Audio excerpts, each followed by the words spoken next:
Hi guys, welcome back to my channel. My name is Shay, and for those of you who are new, thank you for joining. If you haven't already, make sure you subscribe. Just hit that button below and hit the notification bell so you'll be updated whenever I post new videos. So this is my first video for 2020, and I thought it'd be a good idea to share with you guys some of the ways that I prepped for the new year and how it has been going for me. So I guess I'll just dig right in. So the first thing that I did to prepare was to declutter my entire life with my apartment. That's everything from deep cleaning the blinds, the AC vents, my kitchen, changing my bedding, sorting through my closets, getting rid of clothes that I don't wear and donating it, purging through paperwork, things that I know I'm not going to use, sort them out in folders. Even when it comes to electronics, clearing out all my SanDisk cards, my emails, my laptops, creating files so that I'm organized with everything. And for me, decluttering is key. I really love the new year because it is a chance where you're like more focused on organizing, and that has helped me so much. Like, my apartment is much more organized. I know where everything is. I've gotten rid of things that was just taking up space, and I continue to do it throughout the month, but that big purge for the new year is always a plus. So now I'm organized with my memory cards. They're all clear. All my my external hard drive, it's organized by files and by year. Everything has a system and it's structured, so that has definitely helped me out a lot this year. The second thing I did was invest in a planner. Now, if you guys know me, you know I am the queen of planners. I live by it. It's a holy grail item for me. Every year I try a new one, and this year I decided to do the Create and Cultivate one. So this is the Create and Cultivate weekly planner. It's from January to December. It has a goal setting pages, a vision board, a weekly dashboard, monthly recap, and like a side hustle one-on-one page. And it just says work hard, plan on. And what I really love is it has my favorite colors, which are pink and blue. So it's very cute. And this is what it kind of looks like. They give you stickers that you can use. I've written in it, so I won't show you too much, but I guess on a blank page, this is like the month. And then you have here, Better Together. You can write people that you want to network with, your mantra for the week, inspiration, bloggers you may want to follow, books you want to read, podcasts you may want to listen to. And then here's a self-care box, things that you need to do. For me, I put in gratitude journaling, making sure I do my facials, sometimes getting a mani-pedi, full body massages. Every week I make sure I do one thing that involves self-care. And then you have your goals for the week, your to-do list, a place for notes, and then here's Monday through Sunday where you can kind of write things out. So having a planner is definitely amazing to have. It provides structure. For me, it's been great. I told myself this year I'm gonna buckle down and focus more on being consistent with uploading on social media and just like balancing my 9 to 5 and my side hustles and things like that. So the planner has been super important so that I don't forget birthdays, events, and kind of keep myself focused. When I wake up in the morning, I kind of know what I have to tackle for the day. So a planner is definitely great, and it has been great in keeping me on point. And kind of each month, I feel like last year I had a lot of goals that I didn't quite accomplish because I just got complacent and comfortable. Having the planner and updating my goals every month holds me accountable and kind of reminds me, okay, you didn't do this last month, make sure you tackle it this month. The third thing I did was create a space for success, and whatever that is to you. For me, that means creating a clean, comfortable environment. I love everything perfect. Deep cleaning provides comfort for me. I know everything is in its spot, it's spotless, it makes me want to use things. I love plants and greenery, so just make sure I'm incorporating plants in my apartment. I also love sage. It's very important for me to like create a nice ambiance, and I ordered this kit off of Amazon. It's the Sage and Palo Smudging Kit, JL Local, and I absolutely love this. So I'll show you what's inside. It comes with this little pamphlet, which is great if you're new to smudging, and it kind of explains to you how you would do it, blessings and the purpose, why we do it. And it just describes everything that you have in the packet, so that's handy. So it comes with these 2 sage sticks right here, and it comes in this little shell, which is super cute. I love the color. For me, this is a very spiritual and healing a routine that I like to do, kind of just to get rid of all the negative energy and spirits in the space. So for me, when I circle it around myself, I talk about all the positive energy that I do want for the day, any negative energy or things I need to release, let it all out. And I go around my entire apartment, around the door, welcoming good energy, around the windows, and the entire apartment. It's just definitely a spiritual practice that has been very helpful for me. And then the kit also came with, I don't know if it's Palo or Palo, but I say Palo Santo sticks. And what I really love about this kit is it comes with a crystal, a rose quartz crystal. So it says the rose quartz, which is the heart chakra, is believed to be the gift of love or the result of sacrifice for love. This soft pink element is the embodiment of pure unconditional love. It's excellent for developing bonds, initiating love, connection, and fulfillment, which is everything that I'm about. And pink is one of my favorite colors, so this is definitely one of my favorite crystals. So I love the fact that this came in a kit. You can carry it around with you in your purse, in your pocket, and just kind of just to bring those energies towards you without the day, or to even keep it intentional, or sometimes at night if you pray or whatever it is that you're doing, if you're talking to your gods, or you know, whatever spiritual thing you may do, I kind of like just rub on it at night, and you can like keep it on your bedside, which is helpful. But I definitely love crystals, and the fact that this came with one is super cute. So all of the products that I mentioned in this video, I'll do my best to link them below in case you guys want to purchase it. So the Sage and Palo smudging kit was definitely something that's been very helpful for me this year. I always do it at the beginning of a year, a new kit, just to kind of start off with that good energy, and making it a weekly or even monthly routine definitely helps with, you know, creating good energy and good vibes in the space. So the third thing that I did was create a vision board and a goal list. So I like to see things visually in pictures, and I'm a sucker for lists, so I do both. My vision board literally just has like pictures and words or phrases of things that inspire me. I kind of break it down into sections like career, finance, personal goals, and like miscellaneous things. When you say your goals, they should be very intentional. Like, don't just say I want to make extra money this year. I think you should put numbers and quantify it. Like, I would like a 5% raise at work this year, or I'd like an extra $25,000 in supplemental income, or I would like 4 extra streams of income, and list them. You know, be very intentional, because when you keep things broad, it's very easy to lose sight of it. You know, once you break things down into smaller pieces and you can make them tangible items, then you're more likely to get it done. So vision boards are definitely helpful for me. I do it every year, and it's nice to look back on them at the end of the year and see what you actually accomplished. And then in addition to the vision board, because they can only fit but so many pictures, I do a goal list and break it down. So let's just say one of my goals is to start a blog. I will actually create steps like, hey, I need to maybe find a photographer. Maybe I need new filming equipment. Maybe I need to learn how to set up a website and, you know, do graphics and things like that. Or maybe I need to hire a graphic designer. Maybe I like all the things you need to do to prep it. I list it out so that you have steps, concrete steps on what you need to do to accomplish that goal.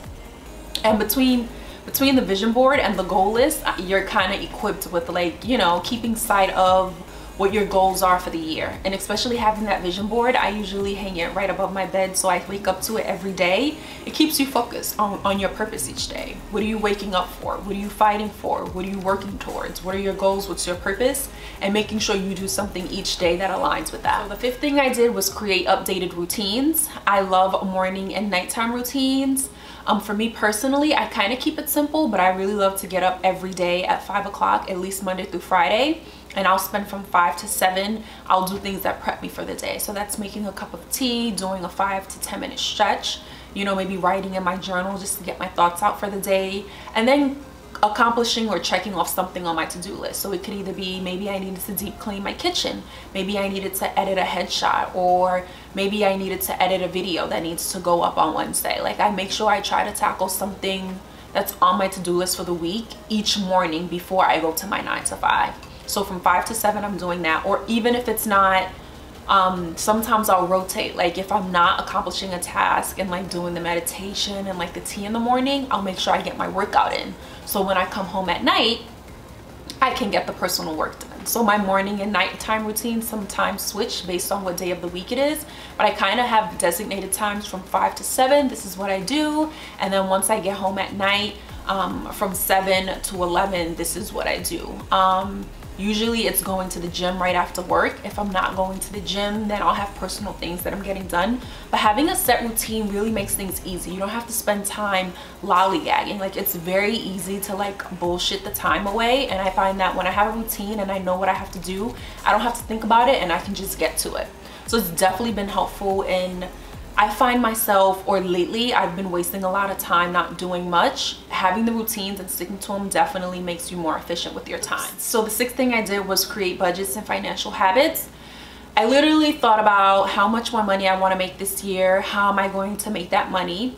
Once I started getting my checks for the year, I broke things down: how much I want to spend towards bills, how much I want to save, how much I want to pay towards debt, how much I want to invest, and kind of just figure out what's on my list in my spending, going through my bank account and my credit card statements and figuring out where are some things where I'm spending where I could cut back costs, and literally going through it and figuring out. It's very easy when you have a card, especially if there's no limit, to just swipe, swipe, swipe, swipe, swipe. You pay the bill and you're not realizing, hey, I spent $500 last month on just bullshit, you know, eating and snacks and Ubering. So it's very important to be intentional with your spending, and creating a budget definitely helps. It keeps me disciplined and to monitor my overspending each month. And then financial habits, same thing, like spending a lot on snacks and food. I definitely decreased my spending on just like casual eating. I'll treat myself here and there to an outside meal, but definitely, you know, cutting those costs down, or even Ubering all the time, you know, maybe carpooling or going with another person, or even splitting the Uber, you know. Just figuring out budgets and financial habits to get yourself in a comfortable space is very important. So the seventh thing I did was reflect and, you know, express gratitude for the things that I do have. I take a second to just like look at what happened for 2019, where my faults were, what I excelled in, and kind of just figure out where can I improve, what do I need to do better in. I know for me personally, I've been slacking with social media. I have not been consistent with my uploads. I think my content can be a little more engaging. There's a lot of room for improvement, and I vowed to work on that this year. One thing that I've gotten to help me with that is a desk calendar. So I bought this one from Amazon. This is the January page, but February is still kind of blank. I need to update it, but it literally has the box for the days and then notes that you can put on the side. I love it because it has flowers. Floral is my thing, and it's pink and blue. Super cute. So having a desk calendar has been very helpful for me, creating a content schedule. I haven't been for the month of January, I won't lie, I created things and I put things in the spot and planned it, and it just didn't go as planned. But for February and March, I definitely want to do better with that. Literally planning things out. I know Monday through Friday I'm super busy with just like my 9 to 5 and gym, so making sure I'm being efficient with my time on the weekends. You know, maybe I have to sacrifice hanging out. I can't go to every event. I can't hang out and party because I need to edit. I need to film content. So for this month, I'm definitely focusing on, you know, being consistent with my content, planning it out in detail and sticking to it. And the desk calendar definitely helps with that. So I would recommend that for anyone who, if you have a 9 to 5 and a side hustle and it's just a lot going on, having a desk calendar to plan everything out so you can see what you need to do each day and manage your time is crucial. And then with gratitude, you know, it's very easy to like beat yourself up if you didn't accomplish what you wanted, or you see someone, you're comparing yourself to other people and you feel like you're like slacking or you're not living up to your potential. I know sometimes it happens to me where I'm just like, what am I doing here? Like, I know I have so much potential.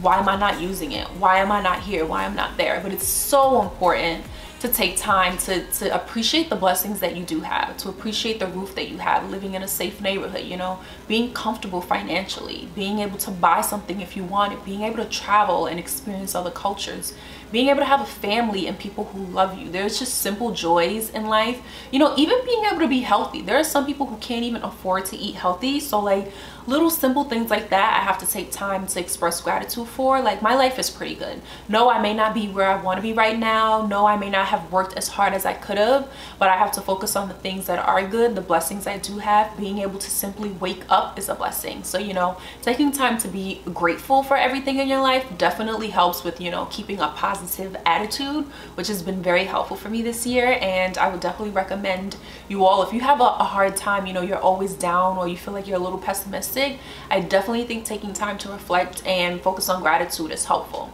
If that means journaling, I know every Sunday I try to write in my gratitude journal and just write things out. Sometimes writing it out helps you see it clearly. You may not realize all of your blessings until you start to write it out, and you know, you start to think, I live a pretty good life. Like, I can't really complain. Especially when you think about people in other countries or in other situations who have it worse. There's always someone who has it worse. So it's very important to just appreciate your blessings and always express gratitude, you know. So the 8th thing I did was a brain dump and just do like final to do. So like things I know I needed to wrap up for the new year, you know, like cleaning my laundry, little small things like that. I made a little checklist of what I needed to do. Maybe consolidate 401k, like little random thing, consolidate 401k plans, or like, you know, do the laundry so I bring in the new year clean, deep clean my entire apartment, you know, pick up little knickknacks, my planner and stuff for the new year, things like that. I made a list and checked everything off so that I could start the year off with a fresh start, and I had all of the supplies and things that I needed. So the 9th thing that I did was identify clear habits and boundaries.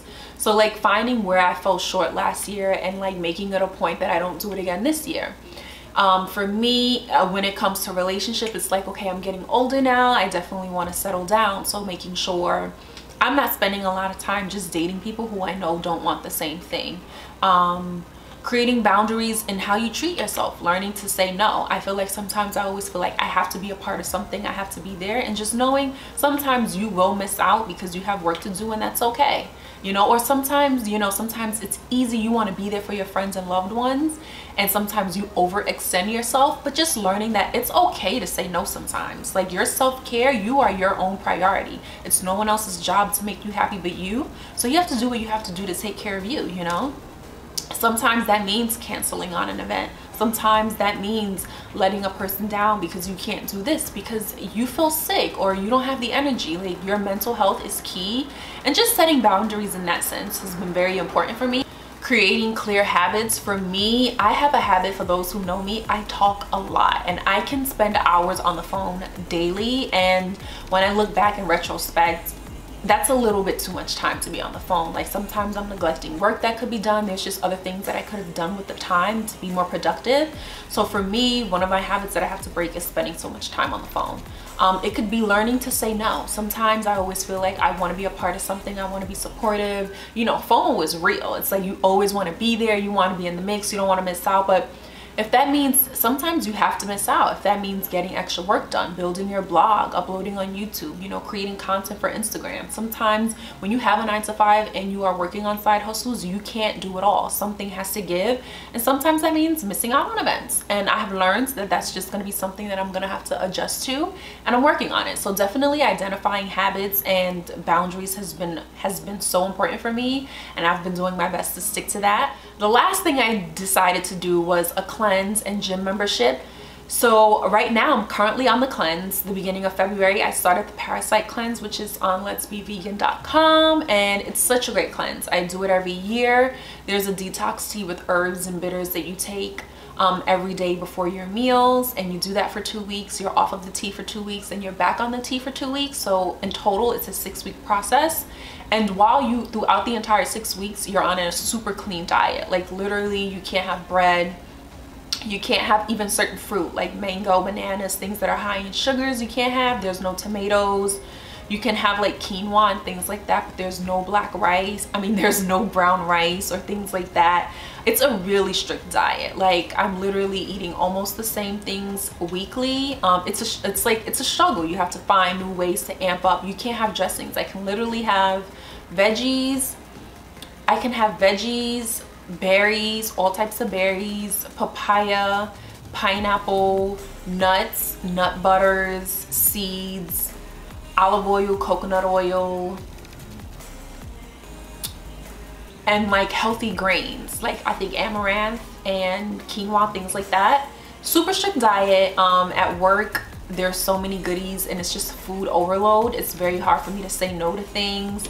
There's no tofu, there's no soy, there's no mock anything. It's literally a strictly plant-based diet, and it's a struggle, but the cleanse work wonders. Every time I do it, my skin clears up, I feel healthy and vibrant, and it's a form of discipline for me. It's kind of like, if you can control what you eat, you can control everything. And for me, I know I'm addicted to food, so this is very important for me, just to practice my discipline, show that I have power over myself and my body and my choices. And then what I also did was renew my gym membership. I attend New York Health and Racket Club at the moment, and it's an awesome gym. I make sure I go 4 to 5 days a week. I try to go in the morning, either in the morning before I go to work or right after work, Monday through Friday. So then I have my weekends to create content, relax, self-care Sunday, and those sort of things. But having a gym and just, you know, focusing on my health. Literally, the gym and the cleanse is was to focus on my health. Creating a nice start, getting all the toxins out of my body, get back to my healthy eating. I'm on a plant-based diet. I'm at least transitioning to a plant-based diet, and I find myself the past 2 months of 2018, I was cheating a lot. Like, there was a point where I even ate chicken. I don't even eat meat. Like, I'm just like, what is happening here? Like, I've been cheating so badly. So this is definitely getting me back on the right track. I feel good. It's been going well. I'm only in the 2nd week of it, so it's still the beginning, but I definitely feel good already. And just it's encouraging when you discipline yourself, and you kind of fight urges and you make it through. It's empowering. So kind of doing the cleanse kind of keeps me going and focused, not even in the health space, but like even career wise and just my goals. It makes me more inclined to accomplish things and, you know, go at it. So the cleanse and the gym membership has definitely been an important thing for me in this new year. So far, I'm off to a good start. I'm improving on the things that I didn't do so well in last year. So those are the 10 things that I did to prepare myself for 2020, and most of them I've been continuing throughout the month of January. Things have been going really well. I feel